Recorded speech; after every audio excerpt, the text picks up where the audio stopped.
Hey guys, it's Maymay. Welcome to another video. Do you have 6x6 pads that are kind of like this, where you just have some pieces and parts left? They're not full. They're kind of older paper that maybe they're just kind of sitting there in your stash, maybe even just taking up room. Well, I've discovered a way to use up these really quick and easy in a really cool way. All right, you know I could not walk away from quilting cards. I've barely scratched the surface, so we're going to dig into that again today. We're going to take three 3x3" squares of pattern and three 3x3" squares of solid and make two slimline cards out of it. So with my 3x3 squares, what I want to do is I want to cut them in half first, okay? So I'm going to put this on the 1.5 inch mark, close my little blade down and cut that in half, and that gets me 2 pieces. All right, now what I want to do is turn this piece in and cut it in half. We're basically going to get 4 pieces from this one 3x3. Y'all, I just think this is so fun. I've said this before, if quilting was this easy with fabric, everybody would do it, but this is like the easiest quilting you'll ever do. Now I want to do that with all of my 3-inch squares. All right, so let me show you one reason I think the mini trimmer is good for this, okay? So when you're cutting your angles, which is what we're gonna do next, we've got all our little squares cut. We're gonna turn this and cut an angle from one corner to the other. This guy works really good. I've not tried this part yet. I wanna see how it works this way. Do you see at the top it has those little grooves right there? I feel like you can nest this in there and it can kind of help you hold this in place. So I'm gonna nest that up there like that. And then what I love is when I sink the blade into this using the mini trimmer, look how much hangs over this edge and this edge, giving me a place to hold onto my paper while I make the cuts. Do you see how I can do that right there? And that helps me get some nice clean cuts on these guys and nice sharp corners. For this project, the more precise, the better. So I'm gonna run through with all of these squares we have right here and cut them on the angle, every one of them. Before I go too far, let me show you this. This is how I prefer to do it. I just take my scissors, put them on one corner, and I just steer that tip along from one corner to the other. Here's what I mean by that. To keep yourself from getting off track when you're cutting a long distance like this, get it started at the bottom, so get that first little cut made. Then look at the tip of your scissor as you're cutting and make sure it's headed to that point. Just keep your eye on the tip of your scissor, and if you have to do a little chopping motion, that's fine, as long as you're not making little, choppies in your paper. But see how that's pretty precise when you do it that way. Just keep your eye on the tip of your scissor and it'll end up where you want it. Now I'm going back to my scrap bin and I'm getting another piece, and the only requirement for this piece is that it is bigger than 3x3, okay? We're gonna be building our quilt squares on a larger page. This is where we get that forgiveness in the end, okay? Now I'm gonna build 3 on here. I'm actually gonna make 6 total, but I'm gonna build 3 on here and then 3 on another scrap. And you might be thinking, that's a big scrap, Maymay. Why do you have that kind of scrap? When I make folios, a lot of times if I use 12x12 paper and I cut a strip down, I can end up with something like this, and I love having a place to use it. All right, so I'm gonna move this way so I can turn this like this, and here we go. Now here's how this design works. Like I said, it's a pinwheel design, okay? And what I'm gonna do, I made one already, so I'm gonna lay one over here so you can see what we're making. This is what we're doing, okay? So as I assemble this, you'll be able to kind of keep your eye on that and see if I'm doing it right, which let me tell you something. What's my nemesis? Yeah, orientation. And this one you have to pay attention to, okay? So I'm going to start with this one in this bottom corner. It seems to be my most important piece. And what I'm going to make sure that I'm doing here is getting that bottom straight along the bottom of my cardstock and getting that point lined up with the edge of that cardstock. This is where I'm going to build everything off of, okay? I want to make sure that is correct. Then I'm going to take my next piece, add a little bit of glue to the back. Now I want to show you what I'm doing. I'm doing all my colors, all my squares with one pattern. You can mix the patterns if you want. If you do, you'll need 4 different patterns, okay, where I'm just having 3, but I'm going to do mine this way. You'll see.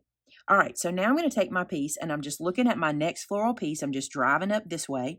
And this guy, what I need to do, see, I did it wrong just then. I need my point to match here and I need my edge to match here. Now, my edge is hanging over a slight little bit, and I'd rather this edge hang over than my point not match, because when we square up at the end, I can trim a little bit of that off. You got to know these are very forgiving projects, okay? even quilting is forgiving. I didn't realize that. I thought that quilting was like very micro perfection. And I was worried about that for myself because I don't do perfection. And my friend Penny's been teaching me, and she's like, no, you'd be surprised. Just do it. She's like, just keep going. And that's what I want you guys to do too. Now here, I want you to see something. We're kind of doing this floating square. We don't really have anything to line it up to. The big thing is for you to just look at this, get your center lined up, and try to make sure it's as straight as it can be. And if you need to, you can put a ruler down to check it. That's pretty straight right there from eyeballing. It's a tiny bit off, but you'll see how that won't matter. All right, our last one on this one. All right, we're going to go point to the middle right here, and then we're going to try to get our point on the bottom of our cardstock because that's where we started our lineup, and that one laid out pretty good right there. Pretty proud of that. Now, you might think you can stop here, cut this guy out, and just leave this paper behind showing, and that might be fine for you.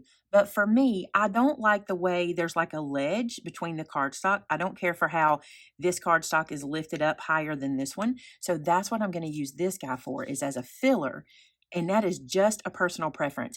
If you don't need to put another piece there, cut this guy out and move on to your next block. What I'm going to do is put a piece there. Now, had somebody asked me in a live show, why do you put glue on some and then glue on the paper? When I can put glue to the paper, it's easier for me. I can hold more of this. When I'm first putting those pieces down, I really can't put glue on the paper first because I don't know exactly where I need it, but this works just perfect. And I've had somebody ask me, why don't you use a sticky back adhesive and just lay those down onto sticky back like full sheet adhesive? The reason I don't is I don't have any wiggle room with that. With this, I can kind of wiggle it into place before it's completely dry. But listen, I say it all the time. You do whatever motion works best for you. See how far that one's off? Don't worry, we're going to take care of it. Whatever motion works for you, that's what I want you to do. I'm going to tell you something I know about crafting. There are no hard and fast rules. There just aren't. There's good suggestions, but there's no hard and fast rules. All right, I'm going to put all of these guys in, and we'll get right back together. One other thing I think is important to caution you on, and I should have told you earlier, is this.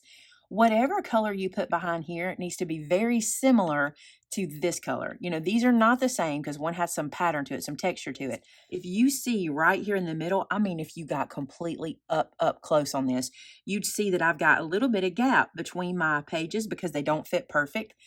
Let's say I was using a navy background. That navy would show through in little slits here and there, and I don't want that. So you want that background color to be very similar to this one.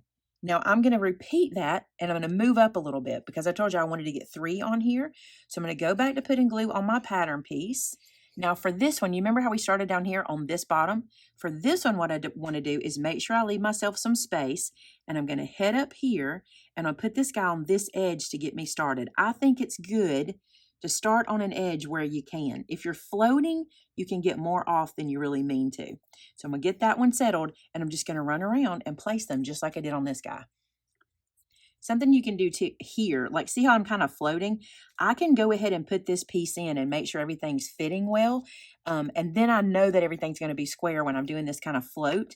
But if you want to go ahead and do like I did the first time, go ahead. But if you need to do this, this is not a problem. You can just place one and then the other and work your way around.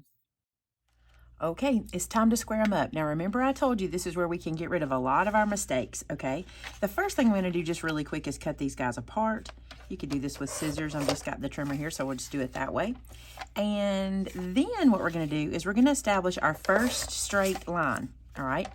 So I think I'm going to have mine be here. I think this one looks nice and clean. So I'm going to come like this right beside it, sink my blade, and then cut right along that edge. So see, I like how that looks. It's nice and straight. Then I'm going to use that here. Now what I want to do, and this is where you have to be really careful.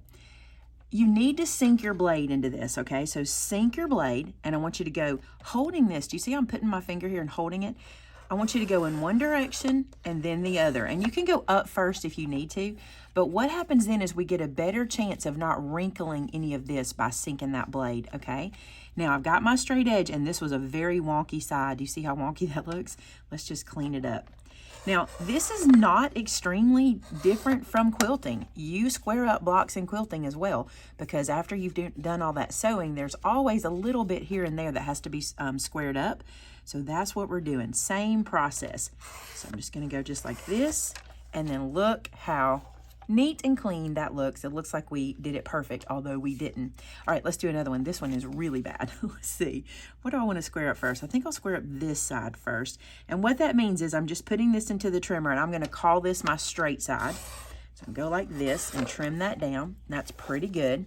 All right, and then I'll go to the top up here. Ooh, look how off that one is. I'm going to trust the process. I'm going to go right here to this where it touches the cut line. And I'm going to clean that up. That looks pretty good. Now I'm going to use that straight side here. Look how rough this one looks. Let's clean it up. Just trusting it. See how good that looks now? Nice and clean. And now I've got one more to do right here. That's pretty straight now. Good deal. Pretty straight looking block. Just trust it. See how I just said I'm trusting the process? You do the same. Because sometimes it's pretty messy. Like this one's pretty messy right here. Let's clean this side up. I shifted. I felt myself shift because I went too fast. Actually, I think I'm going to get away with it though. So let's go to this side. Let me do this side because that's my flat edge now. So let's go over here. Slide this in. There we go. We're taking slivers off. Do you see that? Not very much at all. I mean, look how little we took off of that. Just slivers. I didn't think I was going to get much off of that side. If you see, like I have a little bit of fuzz hanging right there. If you see that, just use your scissors and clean that up. No big deal. Get that one cleaned up. Get this edge cleaned up. Okay. Now, look, we have 3 quilt squares. Let's make 3 more. All right, through the magic of television, we have 3 more right here. Now it's time for my most favorite part, embossing. Now, I personally believe that this is the game changer, embossing these guys. Let me show you what I'm going to do. I'm using the embossing folder by Eileen Hull, and I forget what this one is called. What is this called? Blanket, I think. I think it's called Blanket. We'll link it in the description. We'll link all the products for you guys in the description. So I'm going to place this guy in here. And then the next one, let's see, I can get 2 in here. So I'm going to lay 2 in here and then close this lid. It really doesn't matter if you get them next to each other and side by side, just so long as they have some pattern. So I'm going to put this through my embossing machine real quick. And here you can see it come out. Look how it transforms this into a quilt. Isn't that the coolest? I just love, look at the difference. I just love that. All right, I'm going to do the rest of these the same way. So there's all mine embossed, and I wanted to mention something while we're here because this has been mentioned to me a couple times. Several people have asked me why I don't ink up the embossing plate before I do this so that the ink would sink into the design and you would see it more. For me, that is something I don't like to do. That's a technique that I don't enjoy. I don't like rubbing ink on my embossing plates. You guys got to remember, I'm not a messy crafter, so those kinds of things kind of, it's an ick, okay? That's what it is. I just don't like it, but it doesn't mean it's wrong. Some people love it, and some people don't mind doing that at all, and I've done it in the past, done it in video, but I prefer not to rub the ink on them. If you want to, go for it. It'll be beautiful. It'll look gorgeous. Let me tell you how that process works in case you're interested. So you've got an emboss and a deboss side, meaning you've got a piece that's pushing in and a piece that's pushing up, okay? Depending on which side you put your ink on, only one side is going to get that, okay? It's going to get the ink. So for example, how I did these, I placed these in facing this panel. So I would want to ink this panel, close it down, and have the ink lay in the debossed areas here. I hope that makes sense. It's just not something I enjoy doing. I don't like doing all the cleanup, and I don't like getting my hands that dirty. That's just me. But I love when I see the process done. It's beautiful to watch. Okay, so here we go. Let's make some cards. I'm going to set these up like this. I think I want them to go, just imagine you're making quilt rows, right? If you've ever made a quilt, these are the rows. I want this to go like this on my card. So this will really be my card front. But before I do that, I'm putting these on Slimline cards. Let me make my bases real quick. So this cardstock I'm using is cut 9 1/4 by 7 1/2. This is not a standard Slimline. And when I say standard, I don't use the same measures that you see a lot in the craft world. The way I make mine is I like them to fit in a number 10 envelope. And for me, this is the size that works. So that's why you see me use that different size. If you want to use the size you see other crafters using, go right ahead. It hurts nothing. That just goes back to there's no hard and fast rules, right? You can do whatever you like. All right, let's fold this guy over and make our card base. I don't judge anybody for anything. You know what I love? You're creating, you're processing, whatever works for you, right? So there's one. Let's make another. All right, so here's my 2 card bases, and here's what I want to show you. First off, these guys are a little bit thin. See how I've got this little border hanging off here? In order to make these fit with my slimline size, I'm gonna have an uneven border. Let me show you what I mean by that. At the top, I'm gonna have a slim little piece that shows, and at the bottom, I'll have a slim little piece that shows. I wanna kind of counterbalance that on the side. So I wanna cut a strip that's just slightly larger than this, and I think I'm gonna give it a border punched edge, so it'll have kind of a frilly edge going down, and I'll show you how I'm gonna do that. Okay, so I'm gonna use a border punch. I like this scallop border punch. Here's what you have to be cautious of, or what you have to be mindful of. I need to cut this wider than my image, right? Wider than my quilt, because I want to border punch what's showing. But I can't just leave like 1/4 of an inch, because you see how this is more than 1/8 of an inch that we have left here? I need to leave a little more than that. So here's what I did. For my border punch, I cut this at 3 3/8 wide, okay? By 9 inches tall. Now, that's going to vary. If your border punch isn't quite this shallow, see how shallow mine's going to cut? You might need to add a little more. So you may want to do a test. Just grab some scrap and do a test to get your measure. And then once you know it, you know, with that border, you'll know every single time. All right, so I'm going to do border punching all the way across on both sides. Okay, now I don't know if you noticed, but when I told you the dimensions here, I only cut this to 9 tall. Remember, my card is 9 1/4. So see, I'm still going to have that little bit of a white edge showing at top and bottom, but I'm okay with that because I feel like it'll help me to line up my quilt. And here's something else you're going to have to pay attention to. This is not a perfect card. It's not going to be perfect. Something else you have to pay attention to is when we emboss these, we take some of their size away. And I know that's weird, but what we've done is we've stretched the paper internally, like we've shrunk it. Does that make sense? Like we pushed up into it and shrunk it. So you'll see here, even though these were 3 by 3 squares when we started, I want you to see the difference in size. Do you see how we're seeing all that extra on our 9-inch piece? So we're gonna have to account for that. What I will do is look at how much I've got and leave myself a little sliver here, and then glue these guys down side by side, and then hopefully end up with that same sliver at the bottom. And I'm getting a little sliver. I actually can move up a little bit, just like that. And if you're super picky about this, which I'm not, make yourself a pencil mark up here and know where to put it. I'll show you what I mean. So now I've got it laid out. You can take a pencil, make a mark right beside it, just a little mark that you can erase, and that'll tell you where to start gluing. Okay, I'm gonna glue these down. I'm gluing them directly down. I think they'd be cute popped up as well, but for some reason I just wanna glue these straight down. I don't know if it's just my mind saying a quilt wouldn't be lifted off the page. You know, I want that yellow piece to feel like part of the quilt. Maybe you should just pop up the yellow piece. I don't know. Do you? For me today, it feels like glue it straight down. So I'm going to come up here to my pencil mark. I'm going to try to center this guy on my scallopy pieces. So let's just see how I'm doing. I'm going to look at it before I glue it down completely. That was pretty good. And I like that little scallopy border hanging out. I think that's cute. All right, that gets my first one started. I'm gonna glue it all the way down. Okay, so now what we're gonna do is we're gonna glue this panel down to the front of our card. So look at there, guys. Aren't they cute? I gotta put my pen in my glue before I forget, because you know what happens if you don't. Let me say this to you. We have barely scratched the surface with quilt cards. I could go on and on and on making quilt cards, but I want to hear your opinion. Do you want to see more? Do you want me to bring you? I won't do them consecutively. I want to mix them in, but tell me if you'd like to see more quilt cards. I also want to make a suggestion to you. One way I find my blocks that I'm going to use on my cards is by using a quilt book. I have a bunch of quilt books. I've bought a lot from my friends at So Charming. I'm going to link So Charming in the description as well, because she just got in a whole bunch of new books, which I have to go pick up some for myself too. But if you wanted a quilt book and you could look through and pick a pattern and try to mimic it on a card, that's a perfect way to go. Let me know if you want to see more of these. I love this. Now, there's one thing I know you're going to ask me for. Can we do it in mini? And yes, we can. Look at this little guy. This is a mini slimline, and it's the very same process. The only thing I did different, well, there are 2 things I did different. One, I did this in a 2 by 2 square, okay? And instead of doing a border punch right here, let me show you what I used.